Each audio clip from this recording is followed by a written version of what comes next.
இவர் இந்த ரசிச்சு இதை வந்து சப்பு கொட்டினார் இல்லையா, அந்த நேரத்திலேயே அந்த சமையல் அறைக்கு வெளியே ஒரு உதவியாளர் வந்து வந்துடுறாரு. அவர் வந்து என்னன்னா சமையல் அறைக்கு உள்ள வரல, அந்த கதவு பக்கத்துல தான் இருக்காரு. அப்போ வந்து இவர் இந்த சத்தம் மட்டும் அவருக்கு கேட்குது. அந்த கதவுக்கு பின்னாடி இந்த உதவியாளரோட பேரு வான்கின். அவன் என்ன நினைக்கிறான் அப்படின்னா, உள்ள ஏற்கனவே சமையல்காரி மார்பா இருக்காரு. இப்போ இந்த அக்னிவும் அந்த சமையல் கட்டுக்குள்ள இருக்காரு.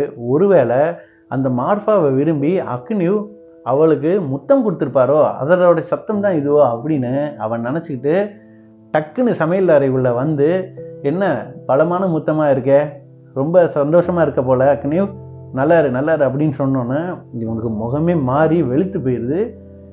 இல்லை இல்லை, நீ நினைக்கிற மாதிரி இல்லை, நான் இந்த மாதிரி ஒரு ஸ்பெஷலான டிஷ்ஷை வந்து சுறா மீன் வறுவலை வந்து தயார் பண்ண சொல்லியிருந்தேன்.